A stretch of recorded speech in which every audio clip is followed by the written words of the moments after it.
Le Seigneur a placé sur mon cœur une ligne directrice pour quelques réunions, et ces temps derniers, dans nos réunions de prière, il y a eu quelques intercessions qui m'ont réconforté, encouragé, qui sont allées dans la ligne de ce que le Seigneur avait placé sur mon cœur. Certains auraient lu mes notes en venant à la réunion de prière qu'ils n'auraient pas mieux fait dans leur intercession. Et cela montre qu'il y a une unité de l'esprit au milieu de nous. J'aimerais introduire ce message en lisant avec vous dans l'évangile de Luc au chapitre 18 et au verset 1er. Et puis nous garderons notre Bible ouverte parce que nous ferons une autre lecture dans quelques instants. Luc chapitre 18, verset 1er. Jésus leur adressa une parabole pour montrer qu'il faut toujours prier et ne point se relâcher.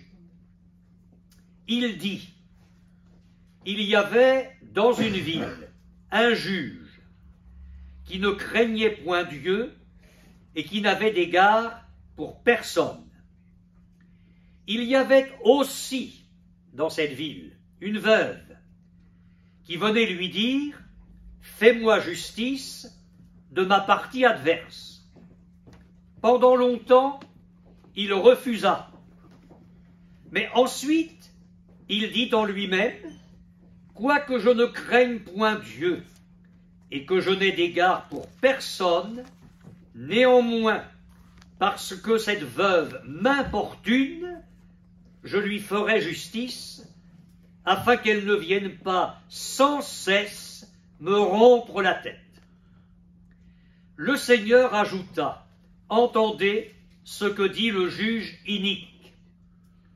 Et Dieu ne fera-t-il pas justice à ses élus, qui crient à lui jour et nuit, et tardera-t-il à leur égard? Je vous le dis, il leur fera promptement justice, mais quand le Fils de l'homme viendra, trouvera-t-il la foi sur la terre? Il y a dans ce texte que nous venons de lire, et d'ailleurs c'est la fin de ce texte, une question pertinente et très inquiétante. Quand le Fils de l'homme viendra, trouvera-t-il la foi sur la terre? Notez bien que cette question n'a pas été posée par un incrédule. Elle n'a pas été posée par un moqueur.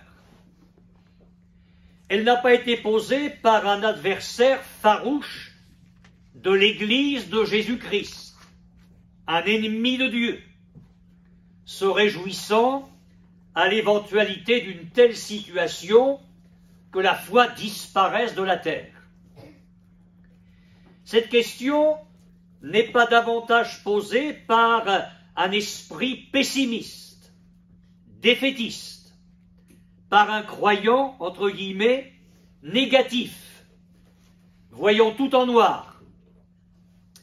Un chrétien qui, sans s'en rendre compte, confesserait la victoire de Satan sur le peuple de Dieu. Cette question est posée par Jésus lui-même. C'est Jésus qui pose la question. Quand le Fils de l'homme viendra, trouvera-t-il la foi sur la terre? Et parce que c'est Jésus qui pose la question, elle mérite que nous nous y arrêtions et que nous y réfléchissions sérieusement.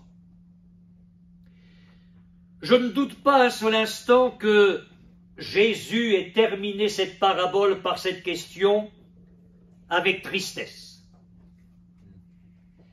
Et en même temps, le Seigneur Jésus a voulu nous donner un sérieux avertissement. Il a parlé à ses disciples qui étaient avec lui à ce moment-là, mais il a laissé cette parole traverser les siècles jusqu'à ce matin pour nous. Quand le Fils de l'homme viendra, trouvera-t-il la foi sur la terre?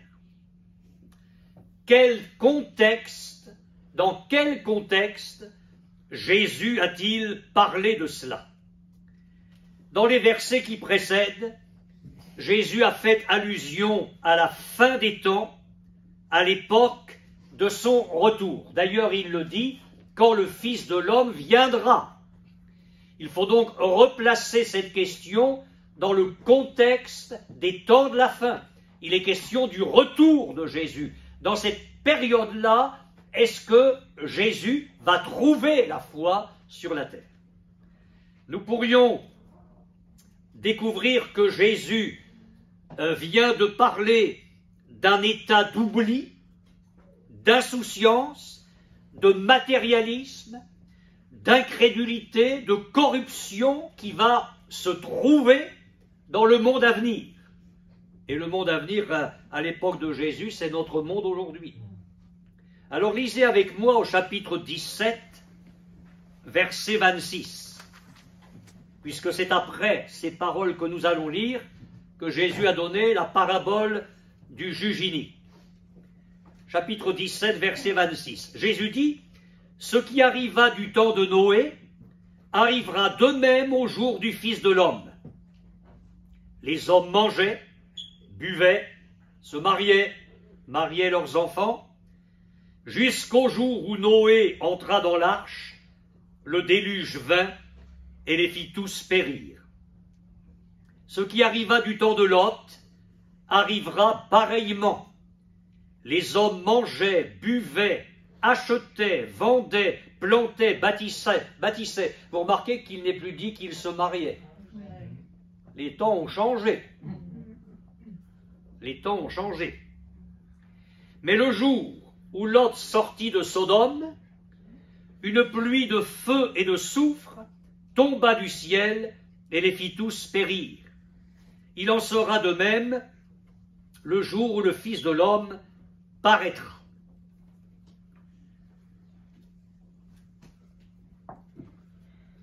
Ailleurs dans l'évangile de Matthieu, alors que Jésus parle aussi de tous les événements mondiaux, les cataclysmes, les catastrophes multiples qui vont tomber sur la terre et aussi le désordre moral, le désordre religieux, Jésus dit à un moment donné, parce que l'iniquité se sera accrue, l'amour du plus grand nombre se refroidira.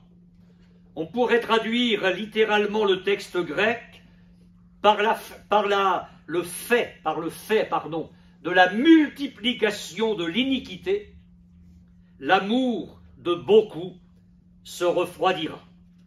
Alors voilà pour le contexte de cette fameuse question, quand le Fils de l'homme viendra, trouvera-t-il la foi sur la terre?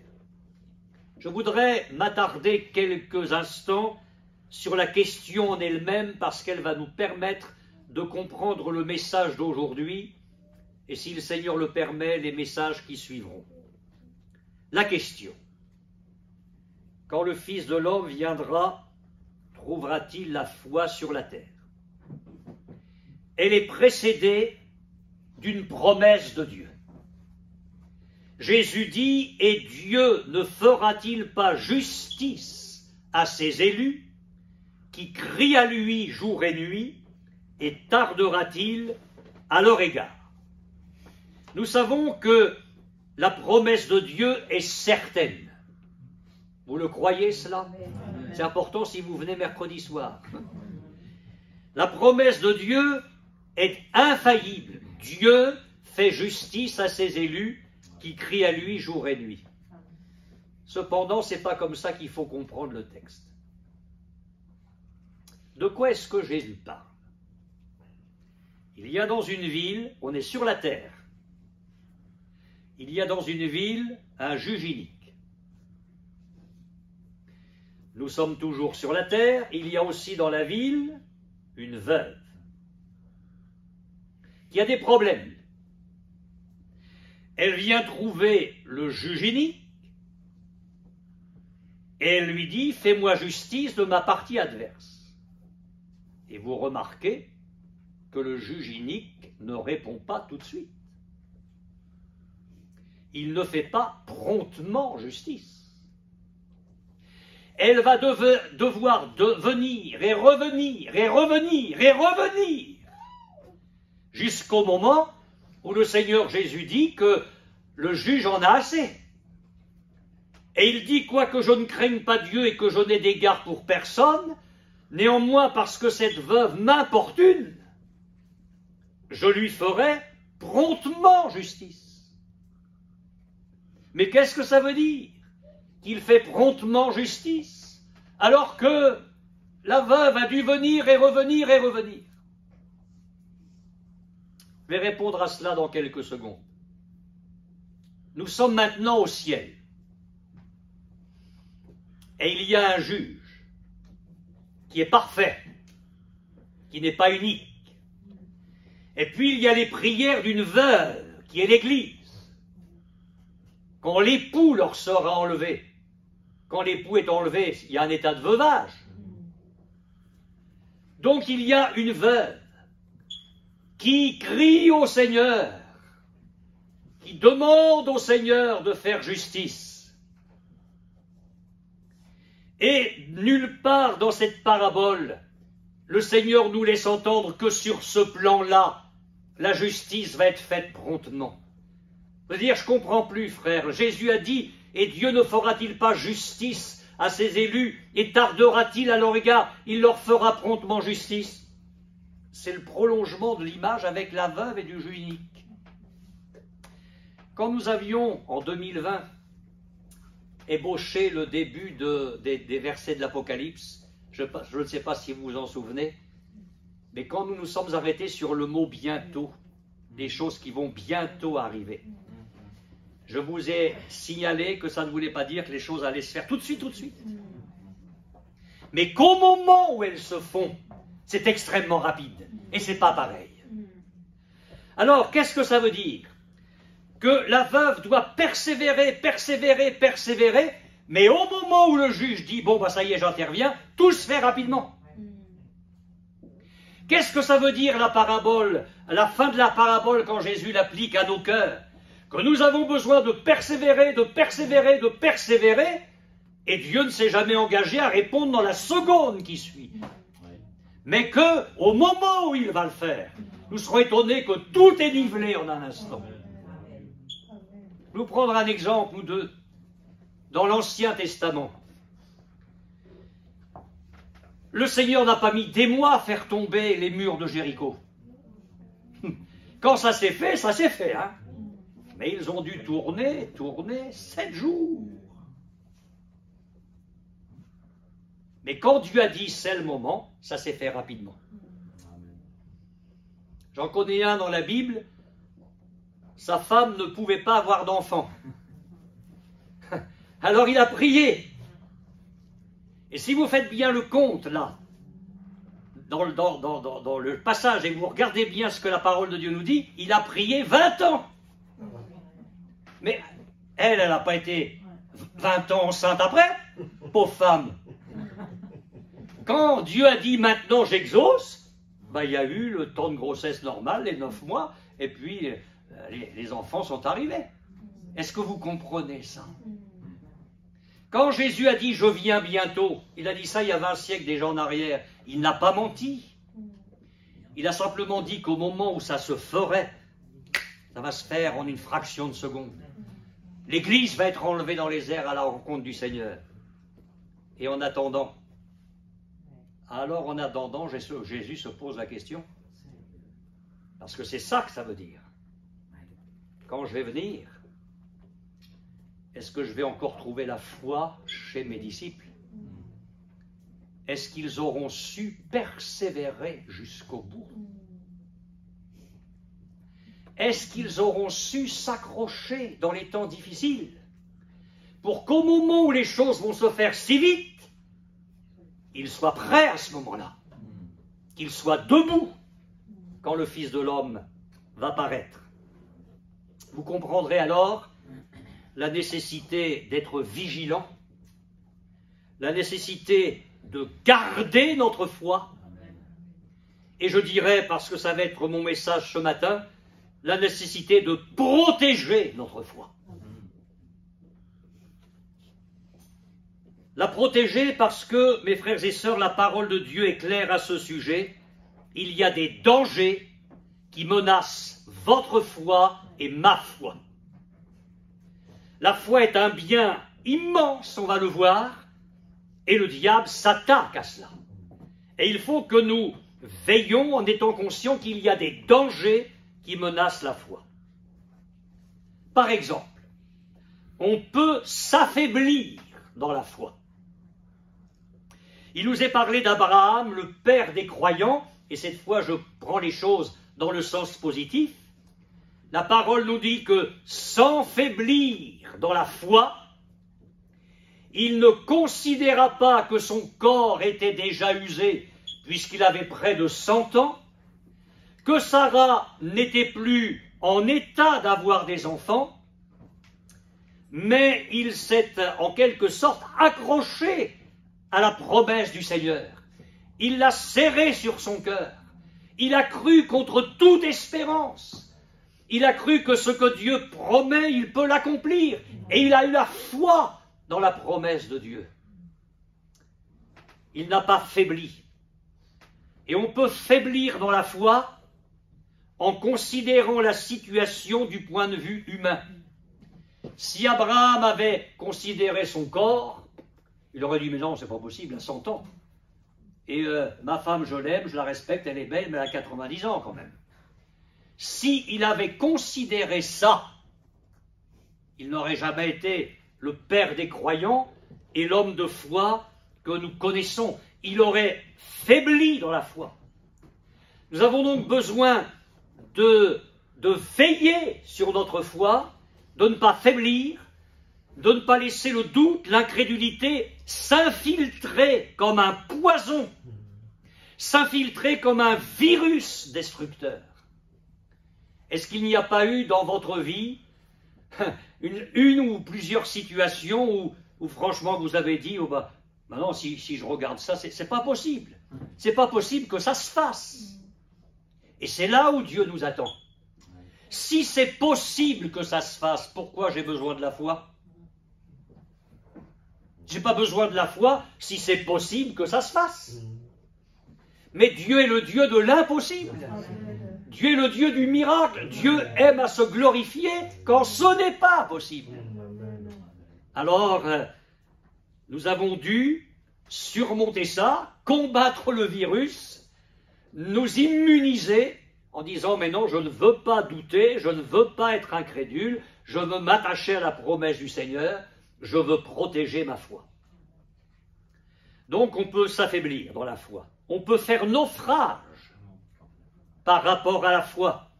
L'apôtre Paul écrivant à Timothée, 1 Timothée chapitre 1er verset 19, parle d'une bonne conscience, la nécessité d'avoir une bonne conscience. Et il dit cette conscience, quelques-uns l'ont perdue. Le texte grec dit, ils l'ont rejetée. Donc c'est un peu conscient, c'est volontaire. Et il parle d'Hyménée et d'Alexandre, entre autres, qui se sont tristement illustrés dans ce domaine-là. Ils ont fait naufrage par rapport à la foi. On peut l'abandonner.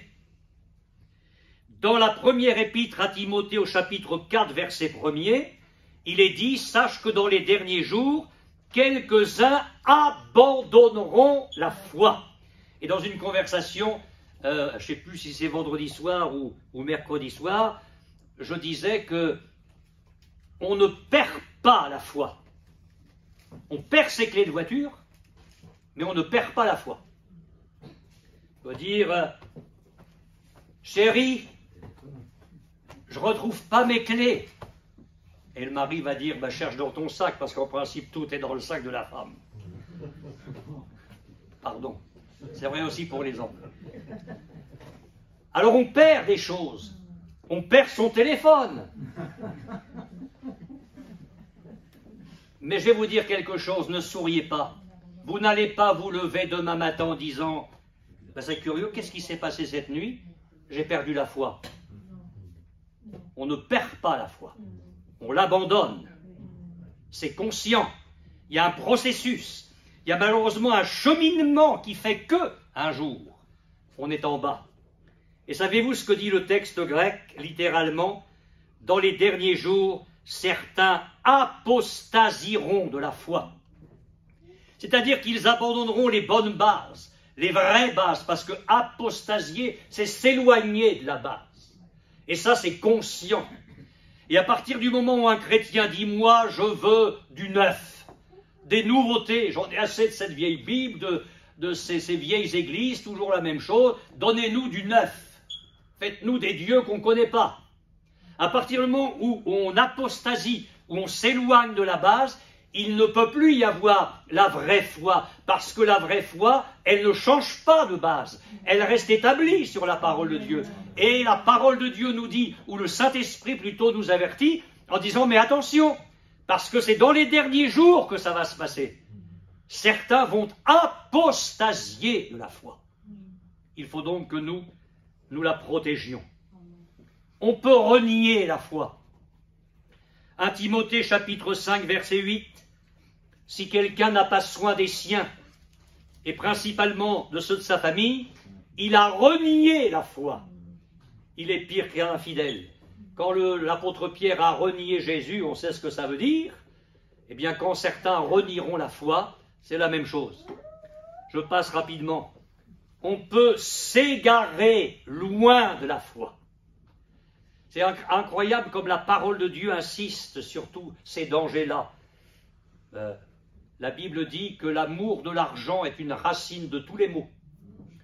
Et quelques-uns, en étant possédés, se sont égarés loin de la foi et se sont jetés eux-mêmes dans bien des tourments. On peut se détourner de la foi. Écoutez, si je me détourne de quelque chose, c'est conscient. Et la parole de Dieu, Paul exhortait Timothée à éviter les vaines discussions, les discours vains et profanes, les discours de la fausse science. Certains se sont détournés de la foi à cause de cela. La foi peut être renversée. Là encore, l'apôtre Paul, dans 2 Timothée 2,18, a parlé de certains hommes qui commençaient à raconter des sottises. Il disait que la résurrection des morts était déjà arrivée. Il ne s'attachait plus à la parole de Dieu. Et non seulement ils croyaient des sottises, mais ils les véhiculaient. Et la parole de Dieu nous dit, ils veulent renverser la foi de quelques-uns. Puis alors Jacques, là, il va fort, parce qu'il nous dit que la foi peut être morte. Si une personne est morte devant moi, elle n'a pas disparu. Mais elle ne sert à rien. Elle ne peut plus parler, elle ne peut plus agir. La seule chose qu'on peut dire, c'est qu'elle est là, c'est tout. Et Jacques nous dit, Jacques chapitre 2, verset 17, verset 20, verset 26, 3 fois, la foi sans les œuvres est morte. Donc il y a un danger, c'est de vivre dans l'illusion d'avoir la foi, mais en fin de compte, il n'y a plus de vie, il n'y a plus de travail pour le Seigneur, il n'y a plus de service, ni pour lui, ni pour le frère, ni pour la sœur, ni pour le prochain. C'est une religion, mais ce n'est plus la foi vivante. Nous remarquons donc tous ces dangers. Et nous comprenons pourquoi, vers la fin de sa vie, l'apôtre Paul écrit, 2 Timothée 4, 7, « J'ai gardé la foi ». Et c'est ce peuple-là que Jésus vient chercher. Quand le Fils de l'homme viendra, qu'il puisse trouver des hommes, des femmes, des jeunes gens, des jeunes filles, qui pourront dire « Seigneur, on est debout, et par ta grâce, on a gardé la foi ». Alors j'en viens à la pensée centrale de mon message. Ce ne sera pas très long, mais la nécessité pour vous et pour moi de développer notre foi.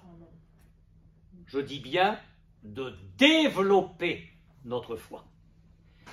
La parole de Dieu, vous allez le voir, nous montre à maintes reprises que la foi, quand nous l'avons reçue, ne doit pas rester au même degré dans notre cœur. Elle est appelée à se développer. Je pense que nous avons quand même les uns et les autres un minimum d'humilité ce matin et que nous allons tous reconnaître que nous ne pouvons pas dire que nous sommes arrivés au niveau de foi maximal. S'il y a un frère ou une sœur qui me dit « Moi, frère, je crois que dans la pensée de Dieu, je suis arrivé au sommet de la foi », ah, moi, je vous prends en photo. Personne ne peut dire ça. Personne ne peut dire ça. Pour la simple raison, c'est que tant que nous allons être sur la terre, on pourra toujours croire plus. Et on pourra toujours croire mieux. On verra tout cela au fil des dimanches. C'est pourquoi je dis que, compte tenu de cette question de Jésus très pertinente pour le moment de son retour, non seulement on dit merci Seigneur pour la foi que tu m'as donnée, mais je vais prendre ta parole au sérieux, j'ai besoin de développer ma foi. Nous avons une part de responsabilité dans ce domaine. Regardez avec moi quelques textes de l'Écriture, je vous les cite pour éviter de prendre trop de temps. Mais l'apôtre Paul a écrit par exemple à l'église de Thessalonique, chapitre 1er, verset 3 de sa seconde épître. Nous devons, à votre sujet, frères, rendre continuellement grâce à Dieu comme cela est juste, parce que votre foi fait de grands progrès. De grands progrès. Thessalonique était une belle assemblée, toute fraîche, toute jeune. Elle est née dans des périodes de persécution, mais il y avait la vie. Et dans sa première lettre, Paul se réjouissait de l'œuvre de la foi de ces premiers chrétiens. Et dans sa seconde lettre, il dit, mais nous rendons grâce à Dieu parce que votre foi fait de grands progrès. En quelques semaines, ils avaient progressé encore à la gloire du Seigneur. Alors le texte grec dit à propos de fait de grands progrès, le mot grec employé signifie croître avec force, croître outre mesure. Ce n'est pas un petit progrès. C'est que la foi des Thessaloniciens s'était développée avec force, s'était développée outre mesure. C'est vous dire les progrès qui ont été réalisés. Vous vous souvenez de la prière des disciples à un moment donné? Les apôtres dirent au Seigneur, « Augmente-nous la foi. » Enfin, des hommes envoyés qui ont chassé des démons, purifié des lépreux, fait toutes sortes de guérisons, qui ont vu des choses inouïes. Quand ils ont entendu le Seigneur prier, ils ont dit « Seigneur, augmente-nous la foi. » C'est pour ça, je sais que nous allons être humbles et que nous allons reconnaître nos besoins ce matin. Et là encore, quand ils ont dit « augmente-nous la foi », le mot grec du texte original signifie « ajouter ». Ils ont dit littéralement « Seigneur, ajoute-nous de la foi ». L'impression que c'est par mesure que ça se fait. « Seigneur, ajoute-nous de la foi ». Ajoute-nous de la foi. Eh bien, que le Seigneur ajoute de la foi dans ton cœur et dans le mien, et qu'il dimanche prochain en rajoute encore, et puis entre deux, il y a tous les jours de la semaine pour qu'il le fasse. C'est un progrès constant, on va y venir. Et je voudrais terminer en vous donnant quelques expressions ou quelques images de la parole de Dieu employées pour parler de la foi et qui nous montrent que la foi est appelée à se développer. D'abord, la foi, c'est un fruit. Galates, chapitre 5, verset 22, le fruit de l'esprit. C'est pas les, hein, c'est une grappe. C'est un fruit en plusieurs éléments. Le fruit de l'esprit, c'est l'amour, la joie, la paix, la patience, la bonté, la bénignité, la fidélité, ou la foi, parce qu'on peut traduire l'un ou l'autre. La fidélité ou la foi, la douceur, la tempérance. Alors si c'est un fruit dans ton cœur et dans le mien, si la foi est le fruit de l'esprit. Mais un fruit, c'est appelé à se développer jusqu'à une pleine maturité. Vous avez déjà croqué un fruit qui n'est pas mûr? Et alors dans le domaine de la foi, c'est particulier parce que ça ne sera jamais assez mûr. C'est appelé à se développer jusqu'au retour du Seigneur. Le Saint-Esprit va travailler en nous, en chacun de nous, si nous le laissons faire, si nous nous plaçons dans sa communion. Le Saint-Esprit va travailler en nous, dans nos pensées, dans nos sentiments. Il va nous diriger dans la lecture de la parole de Dieu. Il va nous fortifier dans la prière. Et dans tout ce contact avec le Seigneur, le fruit va grandir tranquillement. Le fruit de l'esprit, c'est la foi. La foi doit être une recherche. L'apôtre Paul a écrit à Timothée, 1 Timothée 6, 11, « Pour toi, homme de Dieu, fuis ces choses. » Alors il a parlé de plein de choses mauvaises, l'amour de l'argent et puis d'autres choses. Et recherche la justice, la piété, la foi, la charité, la patience, la douceur. Et dans 2 Timothée 2, 22, fuis les passions de la jeunesse et recherche la justice, la foi, la charité et la paix avec ceux qui invoquent le Seigneur d'un cœur pur. C'est bien à chaque fois d'aller voir dans le grec, quand on le peut, moi je ne peux pas, mais j'ai une femme qui peut pour moi. Dans le texte grec, quand il est question de rechercher, le mot signifie poursuivre, s'attacher à, rechercher, mais, et ça rejoint ce que je disais il y a quelques instants, rechercher avec l'idée de continuité sans interruption. C'est-à-dire recherche, tu poursuis la foi constamment, et tu ne t'arrêtes jamais dans cette recherche-là. Je vais vous poser une question simple, il n'y a pas de piège. Est-ce que vous pensez que Timothée, serviteur de Dieu, collaborateur de l'apôtre Paul, est-ce que vous pensez que Timothée avait la foi? Quels sont ceux qui pensent qu'il n'avait pas la foi?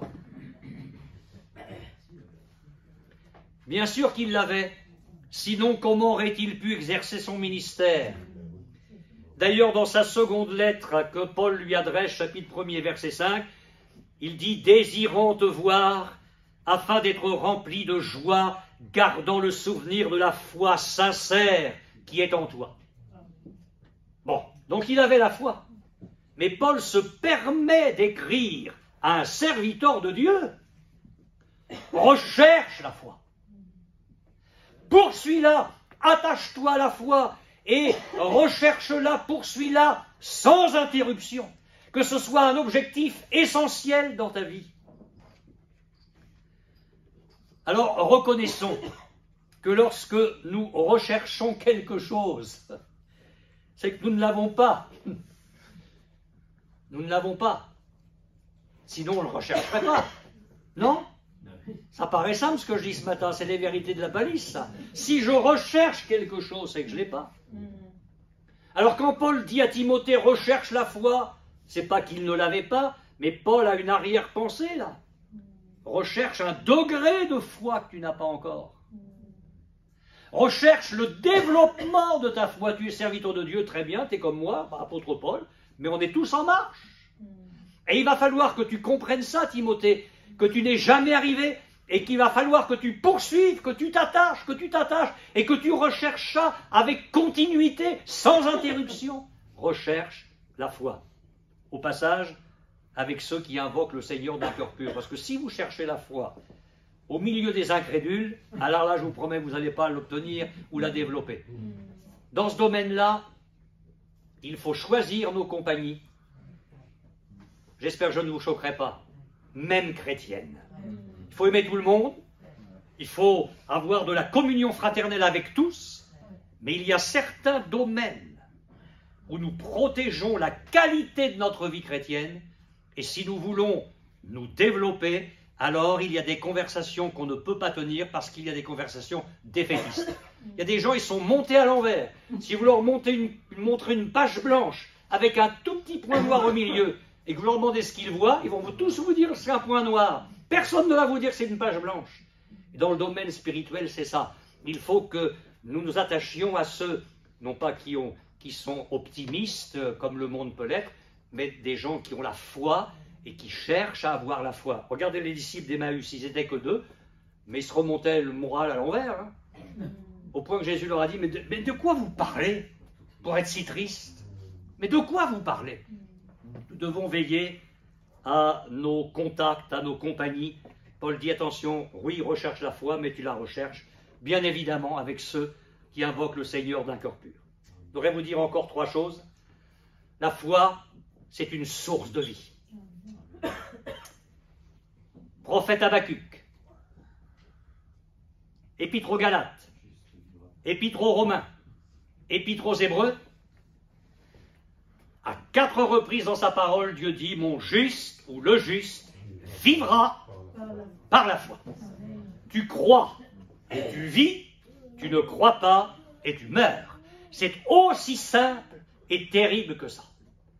La foi est une source de vie. Quelles sont les sources de vie pour notre corps? Ce que nous mangeons et ce que nous buvons. Arrêtez de manger et de boire et vous allez mourir. Alors, puisqu'on parle de ça, puisqu'on parle de nourriture, pour que nous vivions et que nous nous développions dans la foi, il faut que nous comprenions ceci. Le nourrisson ne se nourrit pas comme l'adulte. Le nourrisson, c'est le lait, les bouillies, la nourriture mixée, et ensuite, plus tard, la nourriture solide. Si on prend Naomi, pas la grande, mais la toute petite, ou Nathan, du coup, il regarde. Si vous allez chez Florian et Lisa, et que vous soyez à table avec ce foyer-là, vous allez vous rendre compte que Naomi et Nathan, tout en étant vraiment vivants, ne mangent pas autant que Florian. C'est pas le même âge, c'est pas la même stature. Alors il est certain que il ne faut pas mépriser le jeune converti. C'est un bébé. Et il ne faut surtout pas juger quelqu'un qui démarre dans la vie chrétienne parce qu'il n'est pas encore ceci, parce qu'il n'est pas encore cela, parce que... J'entre pas dans certains détails. Il ne faut pas juger quelqu'un parce qu'il n'a pas compris en 3 semaines ce qu'on a mis 30 ans à comprendre. Il faut réaliser qu'il faut de l'amour et de la patience dans l'Église. Et j'ai péché dans ce domaine-là en tant que pasteur. Parce que je voulais que les gens soient bien, trop vite. Et ça, c'était pas possible. Il y a un développement dans la vie. Il y a un développement dans la vie. Alors il est certain que le jeune converti, il va aller à son rythme de bébé, puis de jeune enfant, puis d'adolescent dans la foi, puis d'adulte. Et plus il va grandir, plus il devra, bien sûr, absorber pour grandir, se développer, jusqu'à un stade de maturité. Il en est ainsi de la foi. Il faut que nous allions à notre rythme. Certains disent, prier, je n'ai pas élevé ma voix, moi s'il faut prier comme lui, j'arriverai jamais à prier comme ça. Mais si un jeune enfant disait, moi j'arrive tout juste à dire Abba, Papa, parce que c'est la première chose que l'enfant dit, il ne dit pas maman, hein. Il dit Abba, Père. Écoutez bien l'enfant, c'est Abba qui commence par dire, c'est Père. Mais bon, sorti de là, il ne dit pas grand-chose. Si l'enfant se disait, bon, moi je ne pourrais pas faire un discours comme un homme politique, enfin même il ne se le dit pas, mais c'est nous qui raisonnons pour lui, mais il ne parlerait jamais. Mais l'enfant, il ne se casse pas la tête, il parle comme il parle, et puis il vit sa vie, il ne se mesure pas tous les matins pour savoir s'il a grandi. Mais il faut qu'on en finisse avec ça dans notre vie chrétienne, où on se mesure, est-ce que je suis assez bien, est-ce que est-ce que le Seigneur va quand même me bénir? Vivons dans la grâce de Dieu. Je ne dis pas vivons dans le laxisme, mais vivons dans la grâce. Si nous vivons près du Seigneur, nous allons grandir. Si nous nous nourrissons, notre foi va se développer. Il y a des soucis inutiles qu'il faut évacuer. Nous comprendrons que nous allons grandir naturellement avec le Seigneur. La foi, c'est une source de vie. Amen. Puis deux choses, et j'ai fini. La foi, c'est une cuirasse. 1 Thessaloniciens 5,8, nous qui sommes du jour, par rapport aux gens du monde qui sont dans les ténèbres, nous qui sommes du jour, soyons sobres, ayant revêtu la cuirasse de la foi. Et la cuirasse, là, elle a un rôle protecteur. Il y a un rôle offensif dans la foi, il y a un rôle défensif. Et là, c'est le rôle défensif. La foi est une cuirasse, ayant revêtu la cuirasse de la foi. Je reviens à l'image précédente. Il est certain que si vous avez un soldat d'1,95 m et un soldat d'1,60 m, et que vous mettez la cuirasse de celui qui a 1,90 m, ben oui, on ne peut pas faire autrement que de rire, sur celui qui mesure 1,60 m, va y avoir des problèmes. Il va être à l'aise, mais tellement à l'aise qu'il va tomber. Et si vous mettez la cuirasse de celui qui fait 1,60 m, enfin essayez de le faire, sur celui qui mesure 1,90 m, c'est impossible. Donc là encore, les choses sont adaptées à la personne, à son développement, à l'état où il se trouve. Dieu ne va pas demander à quelqu'un qui a 5 mois de conversion la foi de quelqu'un qui est converti depuis 50 ans. Mais il faut que la foi qui est une cuirasse soit au moins une cuirasse au stade où j'en suis. Et qu'au fur et à mesure où je vais grandir, la cuirasse soit réajustée. Ce n'est pas une cuirasse, mais la maman de Samuel faisait une robe. Et chaque année, elle allait lui porter une robe, parce qu'au bout de 5 ans, Samuel ne pouvait plus mettre la robe d'il y a 5 ans avant. On a des exemples dans la parole de Dieu qui nous parlent. La foi est une cuirasse. Et enfin, la foi est une richesse. Jacques chapitre 2, verset 5. Écoutez mes frères bien-aimés, Dieu n'a-t-il pas choisi les pauvres aux yeux du monde pour qu'ils soient riches en la foi et héritiers du royaume qu'il a promis à ceux qu'il aime. Si on n'a pas beaucoup de sous, Dieu est fidèle en tout cas pour prendre soin de nous. Je ne sais pas vers quel temps difficile nous allons, quel va être le niveau du pouvoir d'achat. Ce que je sais, c'est que dans ma Bible, il est écrit que Dieu fait vivre le juste au milieu de la famine.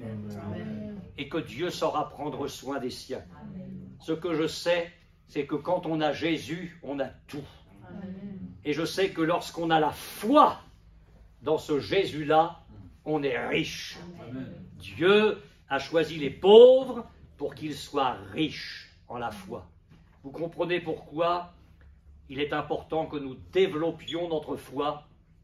C'est un fruit, c'est l'objet d'une recherche, elle est une source de vie, elle est une cuirasse, et elle est une richesse, c'est-à-dire un capital à faire valoir. Que Dieu nous aide à être des hommes, des femmes de foi, des jeunes gens, des jeunes filles, donc dans le cœur desquels il y a la foi véritable dans le Seigneur. Amen. Amen. Et lorsque le Seigneur va revenir, eh bien, il trouvera la foi dans nos cœurs. Jésus n'a jamais laissé entendre que quand il allait revenir, il n'y aurait plus de foi sur la terre. Il n'a jamais voulu dire ça. Jamais. Il s'est intéressé de savoir si, dans le cœur des siens, il y aurait la persévérance jusqu'au bout. Et qu'au moment où il va venir, il trouve la foi qui nous permettra d'être debout. Voilà, si j'ai pu vous aider par ces quelques pensées, j'en bénis le Seigneur. Serrons sa parole sur nos cœurs, réjouissons-nous en tout cas. Nous sommes en devenir et le Seigneur va prendre soin de nous. Nous allons prier et ensuite je vous ferai quelques courtes annonces.